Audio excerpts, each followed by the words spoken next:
Good evening and welcome to Sansad TV. I'm your host Bhawna Nayar with the bulletin, the news. Your one-stop for all that's happened across India and the world through the day today. Let's begin with the headlines. Prime Minister Modi to take part in National Panchayati Raj Day celebrations in Samba district on Sunday to launch project worth 20,000 crore rupees. Tight security in Jammu and Kashmir ahead of visit. Centre issues strict advisory for TV channels, advised them to avoid sensational coverage and inflammatory headlines on Ukraine and Delhi riots. Need to come to the aid of countries suffering from debt stress in these uncertain times, says Finance Minister Nirmala Sitharaman in United States. Asserts you can choose friends but not neighbors. India approves the additional credit facility of $500 million to enable Sri Lanka to buy fuel. India's Kumar Dahiya wins gold medal in men's 57 kg freestyle at Asian Wrestling Championship in Ulaanbaatar.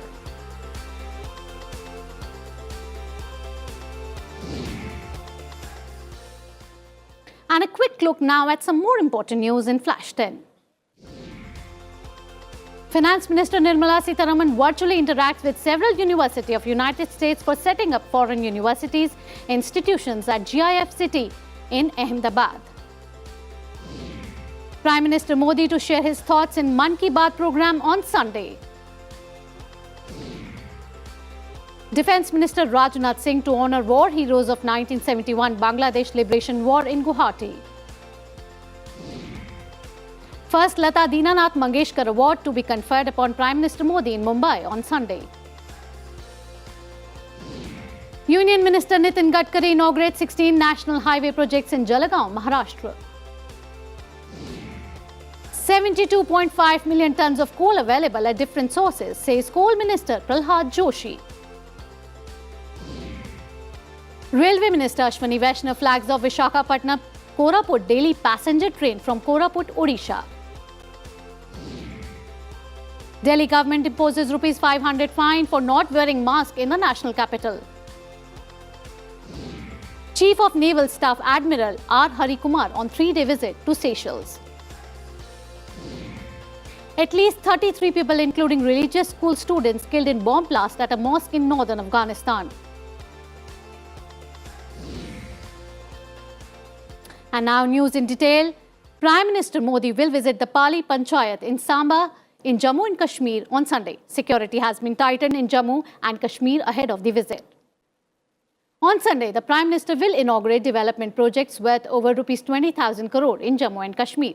They will include the Banihal-Kazigund road tunnel to establish all-weather connectivity between the Union territories of Jammu and Kashmir. The 8.45 km long tunnel reduces distance between Banihal and Kazigund by 16 km and travel time by about 1.5 hours. The Prime Minister will also take part in the National Panchayati Raj Day celebrations. He will address Gram Sabhas across the country. Other projects include the initiative Amrit Sarovar to develop and rejuvenate 75 water bodies in every district of the country. The Prime Minister will lay the foundation stone for 3-lane Delhi-Amritsar Katra Expressway and Retal and Kuwar hydroelectric projects. He will also inaugurate 100 centres of Jan Aushadhi Kendras in Jammu and Kashmir. Moving on, Union Home Minister Amit Shah took part in a flag-hoisting ceremony to mark the 164th death anniversary of Raja Veer Kumar Singh of Jagdishpur in Bihar. Addressing more than 75,000 people at the venue, the Home Minister said historians down the ages had failed to honour Babu Kumar Singh. But today, people of Bihar have immortalized him. Raja Veer Kumar Singh is one of the heroes of the First War of Independence of 1857. The program was organized under Azadi Ka Amrit Mahotsav. मगर आज ये राष्ट्रभक्ति का जो उफान यहाँ दिख रहा है, वो देखकर मैं सच अर्थ में निशब्द हूं। ऐसा कार्यक्रम मेरे जीवन में मैंने कभी नहीं देखा। लाखों लाखों लोग कोई कारण के बगैर चिलचिलाती धूप में नंगे सर तिरंगा लेकर बाबू कुंवर सिंह को श्रद्धांजलि दे रहे हैं। 163 साल पहले 80 साल की उम्र के कुंवर सिंह जी ने इस क्षेत्र को अंग्रेजों से आजाद करने का काम किया। आज कुंवर सिंह जी को श्रद्धांजलि देने लाखों लाखों लोग चिलचिलाती धूप में आए हैं। मैं फिर से एक बार आप सभी को प्रणाम करना चाहता हूं। Defence Minister Rajnath Singh praised all the chief ministers of northeastern states on the removal of AFSPA from 23 districts of Assam. He mentioned that because of the peace and stability returning to the region, AFSPA has also been removed from 15 police stations in Manipur and Nagaland. और यह जो AFSPA हटाया जा रहा है, मैं समझता हूं कि नॉर्थ ईस्ट में ड्यूरेबल पीस और स्टेबिलिटी जो आ रही है, उसी के कारण ये अफस्पा हटाने की स्थिति पैदा हुई। और इसलिए इसके लिए मैं नॉर्थ ईस्ट के मुख्यमंत्रियों की जितने भी सराहना की जाए कम है।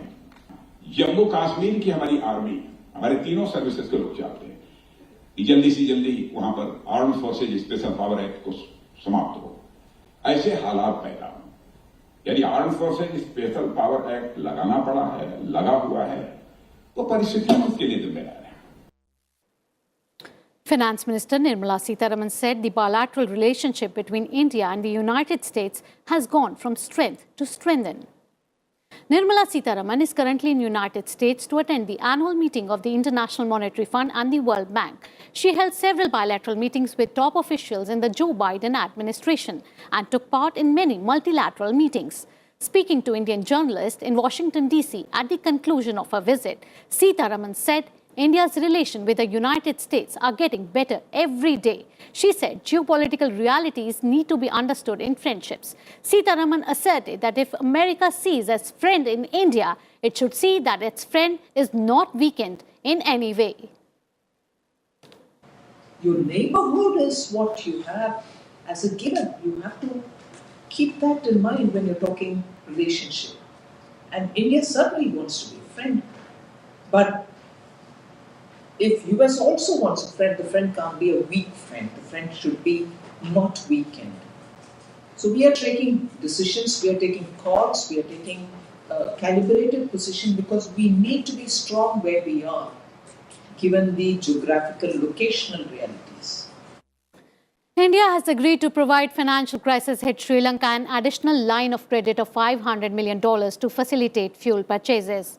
Sri Lanka's Finance Minister Ali Sabri said the credit facility from India will be used for import of crude oil. Sri Lanka is unable to import oil for its fuel requirement due to lack of foreign exchange. The additional Indian $500 million loan facility will help Sri Lanka overcome the delay in getting assistance from the IMF. Colombo is in negotiations with IMF for an urgent bailout. India had earlier extended a credit line of $500 million to Sri Lanka for fuel purchase in February. And in news from across the nation, External Affairs Minister Dr. S. Jaishankar called on Mauritius Prime Minister Pravind Kumar Jugnauth on Saturday. Talks between the two leaders focused on taking forward the development partnership and economic cooperation. Jaishankar emphasized that India is fully committed to this special relationship. Dr. Suman K. Berry has been appointed new Deputy Chairman of Niti Aayog. He will take charge from 1st of May. Current Deputy Chairman of Niti Aayog, Dr. Rajiv Kumar, is ending his tenure on 30th April. The government has issued a strict advisory to news channels objecting to their television coverage of Ukraine-Russia conflict and the Delhi riots. It has asked them to comply with the program code. The Ministry of Information and Broadcasting told the media to refrain from airing exaggerated statements and sensational taglines and unconfirmed CCTV footage. NIA Chief Kuldeep Singh visited Sunjwan area of Jammu, where two suicide bombers of the banned terror outfit Jaish-e-Mohammed were killed in an encounter with security forces ahead of Prime Minister Modi's visit. The UGC and AICTE have advised students not to go to Pakistan for studies. In their notice, it said that any Indian or foreign national taking admission in any educational institution of Pakistan will not be eligible for employment or higher education in India. The countrywide COVID tally went up to 2,527 cases in the last 24 hours. With this, the number of patients being treated is now more than 15,000. Patients under treatment comprise 0.04% of the total cases, while the national rate of recovery is 98.75%.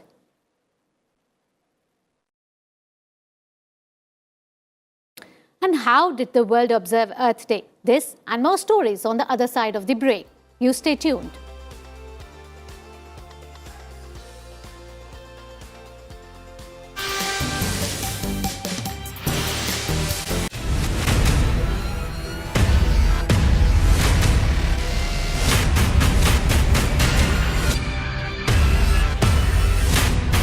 It is a grey zone battle. You are fighting with shadows. You are fighting with invisible men. We are fighting with people who merge into civil population. It's difficult to identify.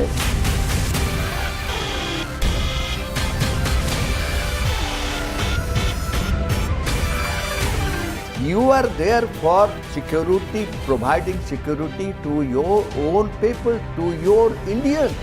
The armed forces, the paramilitary and the security forces be allowed the cover that it provides to proceed effortlessly with their operations, or should it be lifted to address public and political concerns? Watch our special presentations in The Defenders only on Sansad TV.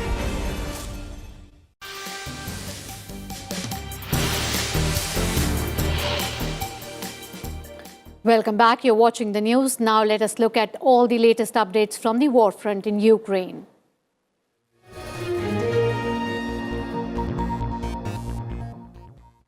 Luhansk governor on Friday said Russian shelling killed 2 people in the city of Popasna. He said in addition to street fighting, the Russian army is constantly firing at the multi-story residential buildings and private houses in the city. He added that houses were destroyed as in neighboring as well. Ukraine forces claim to have repelled 8 Russian attacks in the past 24 hours in Donetsk and Luhansk region. According to them, Russian forces are partially blocking Kharkiv, Ukraine's second largest city. Russia has claimed its forces have shot down a Ukrainian Su-25 fighter jet and destroyed 3 Mi-8 helicopters at an airfield in Ukraine's Kharkiv region. Ukraine is trying to evacuate civilians from Mariupol. It has asked women, children and elderly to gather on motorway close to the port city shopping center in the city. The evacuation was expected to start around noon local time. UN Secretary General Antonio Guterres will be meeting Russian President Vladimir Putin in Moscow and Ukrainian President Zelensky on Tuesday to seek an early end to the conflict. Russia has admitted 1 sailor was killed and 27 are missing after the Moskva, the flagship of the Black Sea Fleet, was sunk last week. Britain is reopening its embassy in Kiev next week, joining other European countries that announced such plans after Russian forces withdrew from the country's north. Britain's defense ministry claimed that Russian forces made no major gains in the past 24 hours despite increased activity. They also questioned Russia's claims that it has control of Mariupol. Another mass grave has been found outside Mariupol. The city council posted a satellite photo showing what it said was a mass grave that could hold the bodies of at least 1,000 Mariupol residents. It said that the new reported mass grave is outside a village east of Mariupol. The Pentagon said that the U.S. Defense Secretary Lloyd Austin will convene a meeting next week in Germany of defense officials and military leaders from more than 20 countries to discuss Ukraine's immediate and long-term defense needs. About 40 nations, including NATO members, have been invited for the session to be held on Tuesday at Ramstein Air Base.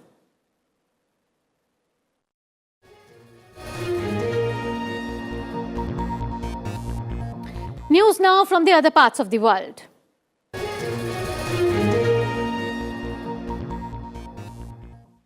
People marked Earth Day 2022 with diverse events across the globe to highlight environmental issues. The annual commemoration goes back to 1970. Environmental activists, artists and members of indigenous groups held demonstrations in Mexico's capital to mark Earth Day. Demonstrators gathered in Mexico City's central Zocalo Square, where they called for justice for environmental campaigners and land defenders who had disappeared or been killed. Candles were lit and flowers laid on photos of those who were either missing or had died, speaking up about environmental issues in the country. Argentine environmental groups took to the streets of Buenos Aires to commemorate Earth Day this year, claiming for public policies to help reduce the impact of climate change. Thousands of demonstrators, most of them young people, advanced towards the National Congress. Among their demands were elimination of the fracking oil exploitation system, which they say threatens water sources. Peruvian volunteers planted trees to mark Earth Day 2022. In the district of Magdalena del Mar, dozens of volunteers planted over 400 trees on more than 4,000 square meters to combat the desertification that threatens the area. Coastal malt trees, river tamarind, mimosas and blackberries were the native species planted as they are suited to the maritime climate of the area. More than 3,500 trees have been planted in the city since January 2019. In Bogota, environmental demonstrators marked the protest Mother Earth Day by protesting against oiling fracking operations planned in Colombia. Demonstrators also celebrated a recent ruling by a Colombian court that temporarily suspended fracking projects in northern Colombia. The first 3 fracking wells in Colombia received permits to operate in the country earlier in April.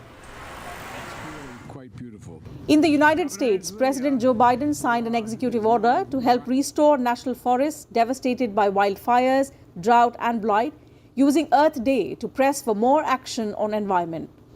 Biden has struggled to make progress on his most ambitious climate goals, but he drew a sharp contrast with his predecessor, former President Donald Trump, who unraveled the country's fight against global warming. Bureau Report, Sansad TV. And some more news now from the other parts of the world.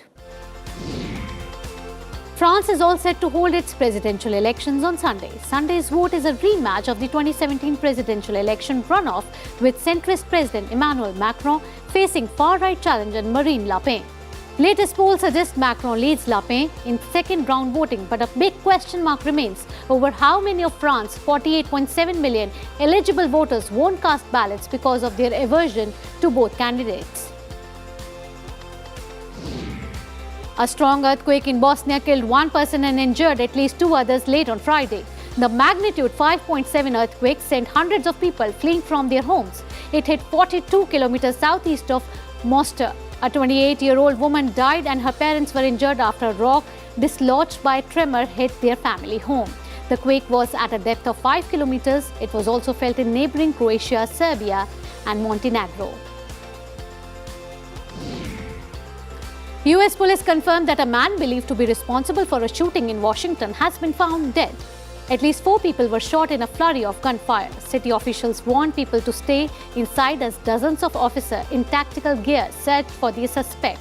Police said that the suspect had erected a sniper-type setup with a tripod and rifle in his apartment. He began firing indiscriminately at people walking below, hitting 4 people. Mali broadcast footage of French forces handing over their base to Gossi to its military earlier this week. The forward base was handed back on Tuesday as part of France's withdrawal from the country. French troops have been a major presence in Mali since 2013, helping to dislodge jihadi rebels from strongholds in the north. But the extremist attack on civilians and military have continued as the rebels have pushed south. The ongoing violence has prompted numerous anti-French protests in the capital. Feminist group in Mexico expressed outrage over the death of a young woman left on the side of a highway and called for an end to women being killed in the country. Killings of women have increased in recent years in Mexico, rising from 977 cases in 2020 to 1,015 in 2021. These cases are classified as feminicides, a legal term used in Mexico when women are killed because of their gender. Disappearances of women are also high, with about 1,600 cases reported missing so far in the year. And some of the Brazil's top samba schools performed during the carnival parades on Friday for the first time in 2 years. The carnival, a staple of Brazilian culture, was scrapped in 2020 after the coronavirus outbreak in the country. Colorful floats and flamboyant dancers delighted tens of thousands at the iconic Samba Dome in Rio de Janeiro, putting on a delayed carnival celebration after the pandemic halted the dazzling displays. Sao Paulo also kicked off its carnival parade Friday evening. Parades in both cities usually take place in February or March, but their mayors had in January jointly announced they were postponing the carnival by 2 months due to concerns over the Omicron variant. Brazil confirmed its first cases of coronavirus in mid-March 2020. Just after that, the year's carnival festivities came to an end. The 2021 edition was swiftly cancelled due to the Delta variant. Samba school members and crowds looked excited and emotional to finally step again into the avenue. The parade, which began with the national anthem, is also used to highlight important social issues in Brazil like religious intolerance, racism and violence. Rio's Samba Dome has been hosting the parade since the 1980s and is a symbol of Brazil's carnival festivities. During the pandemic, it sheltered over 400 homeless people and also served as a vaccination station. Bureau Report, Sansad TV. And there's just a few people who have ever walked to the moon. One of them is 86-year-old Charlie Duke, who recalls his adventure on the Apollo 16 mission's 50th anniversary.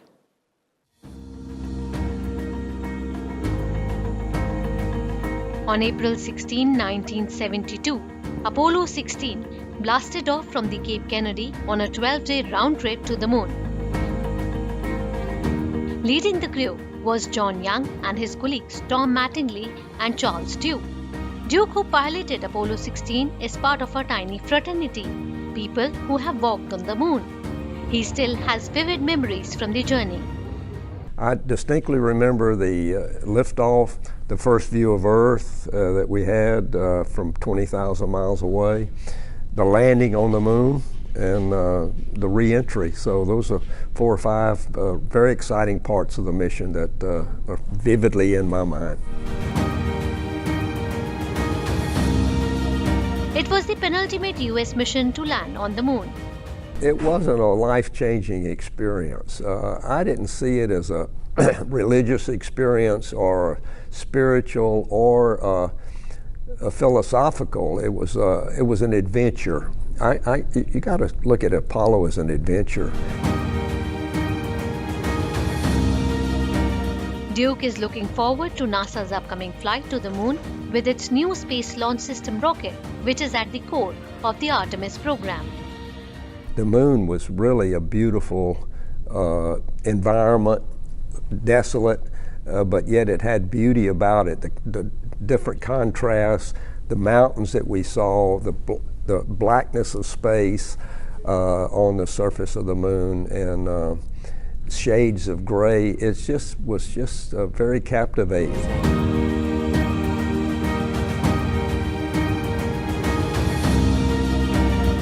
Bureau Report, Sansad TV.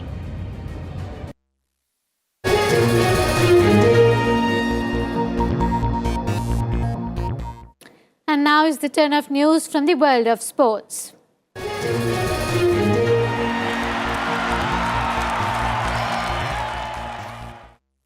Vice President M. Venkaiah Naidu will inaugurate the Khelo India University Games 2021 in Bengaluru on Sunday.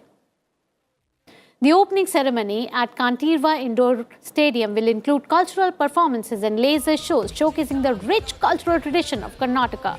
3,879 contestants from more than 200 universities will take part in 20 sports events, including indigenous games like Malkham and Yogasan.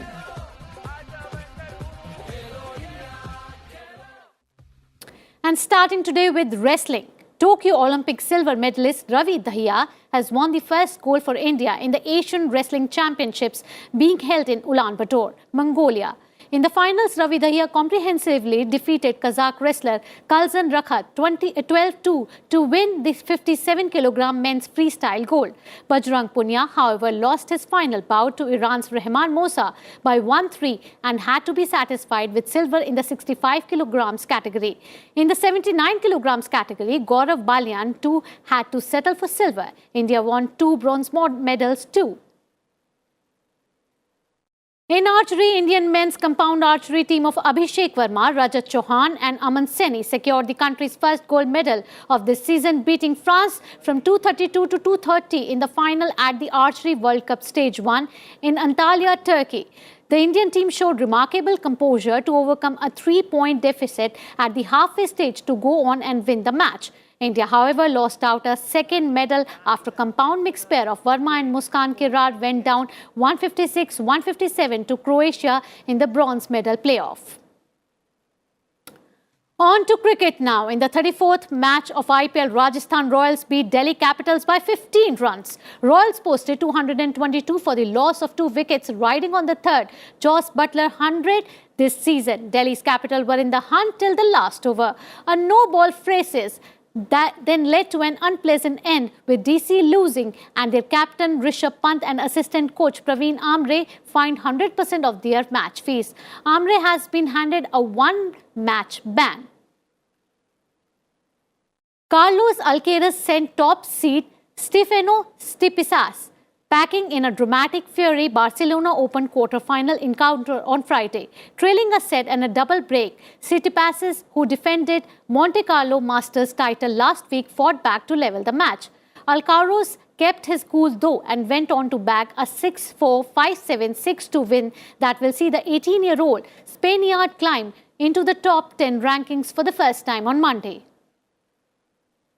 In boxing now, WBC heavyweight champion Tyson Fury weighed in 11 lbs heavier than challenger Dillian Whyte ahead of their title bout tonight at London's Wembley Stadium. Fury, 33, tipped the scales at 264 lbs, while Whyte was at 253 lbs. The two Britons exchanged pleasantries and hats during the stare-down, bringing a calming influence to the fight that has often threatened to get ugly between the Ontaroses.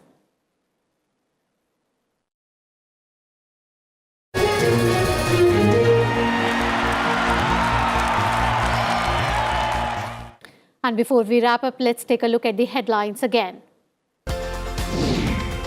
Prime Minister Modi to take part in National Panchayati Raj Day celebrations in Samba district on Sunday to launch project worth Rs 20,000 crores. Tight security in Jammu and Kashmir ahead of the visit.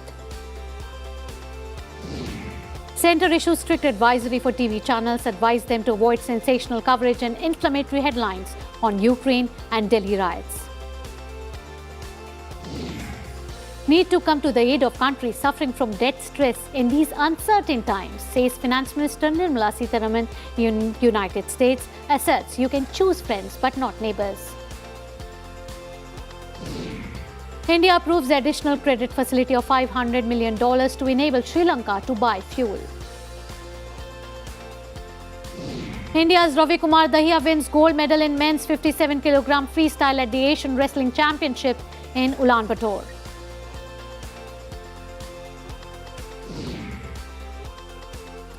That brings us to the close of this news bulletin. Take very good care of yourselves and keep watching Sansad TV. Till then, goodbye. Namaskar.